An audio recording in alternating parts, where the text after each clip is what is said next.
मैं नरेंद्र दामोदर दास मोदी ईश्वर की शपथ लेता हूं कि मैं भारत की प्रभुता और अखंडता का अक्षुण्ण रखूंगा।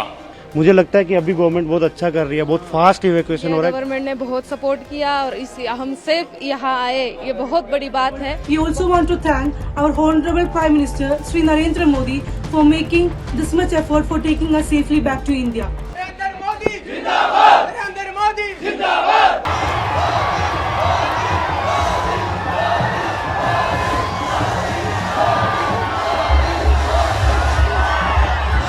प्रधानमंत्री नरेंद्र मोदी का 9 साल का कार्यकाल पूरा हो चुका है।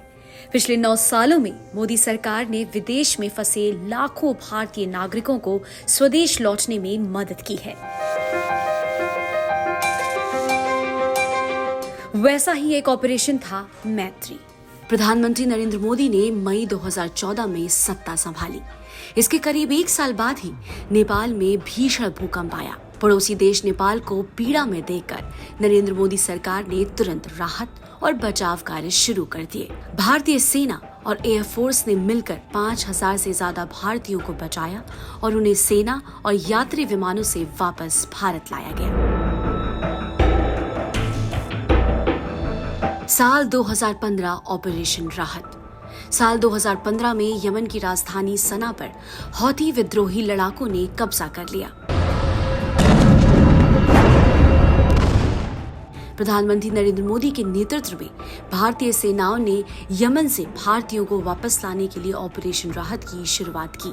इस अभियान के जरिए 4640 भारतीयों और 960 विदेशी नागरिकों यानी कुल 5600 लोगों को सुरक्षित बचाकर लाया गया।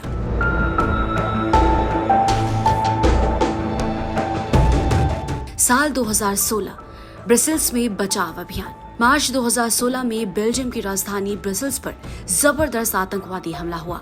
प्रधानमंत्री मोदी के नेतृत्व में भारत ने तुरंत बेल्जियम में रह रहे भारतीयों के लिए एक अभियान चलाया। इस अभियान के तहत 242 भारतीयों को सुरक्षित वापस स्वदेश लाया गया। साल 2020 वंदे भारत मिशन। साल 2020 की शुरुआत में ही दुनिया भर में कोरोना का प्रकोप फैलने लगा था।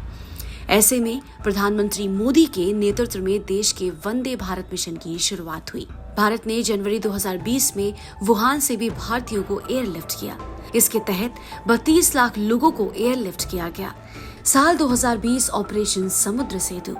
कोरोना पैंडेमिक के दौरान विदेशों में फंसे भारतीयों को वापस लाने के लिए भारतीय नौसेना ने ऑपरेशन समुद्र सेतु चलाया। इस ऑपरेशन के जरिए नौसेना 3992 भारतीयों को विदेशों से बचा कर लाई। साल 2021 ऑपरेशन देवी शक्ति। 15 अगस्त 2021 को तालिबान ने अफगानिस्तान की राजधानी काबुल को अपने कब्जे में ले लिया था।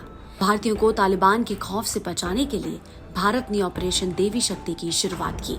इंडियन एयरफोर्स ने अगस्त 2021 में ही यह अभियान शुरू किया। इस अभियान के जरिए कम से कम 800 लोगों को सुरक्षित भारत लाया गया। साल 2022 ऑपरेशन गंगा। 24 फरवरी 2022 को रूस ने यूक्रेन के खिलाफ युद्ध की घोषणा कर दी थी। युद्धग्रस्त यूक्रेन में भारत के बहुत से लोग फंसे हुए थे। इन लोगों को वापस लाने के लिए ऑपरेशन गंगा चलाया गया। इस ऑपरेशन के तहत यूक्रेन में फंसे 1100 से अधिक भारतीयों को सुरक्षित स्वदेश लाया गया।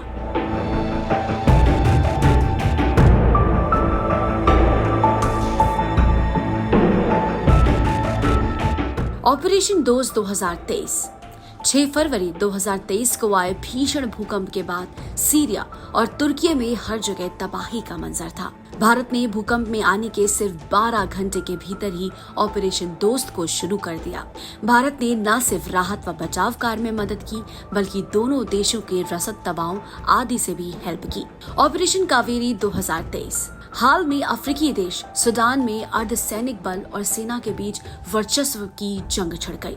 इसके बाद सूडान में रह रहे भारतीयों को वापस लाने के लिए ऑपरेशन कावेरी चलाया गया। पीएम मोदी के मार्गदर्शन में भारत ने वहां फंसे 3862 भारतीयों को बचाया और जेदा के रास्ते वापस हिंदुस्तान लेकर आए। और सारे इंडियंस जो भी सूडान में है उन सबको सुरक्षित वापस लाने का लक्ष्य प्रधानमंत्री जी ने अनाउंस किया है। तो ये थे वो मिशन जिसमें भारत भारतीयों के लिए देवदूत बना और दुनिया के सामने मानवता की मिसाल पेश की। पीएम मोदी के 9 साल के कार्यकाल के बारे में अगर आप भी कुछ कहना चाहते हैं तो हमें कमेंट कर बताना बिल्कुल न भूलें।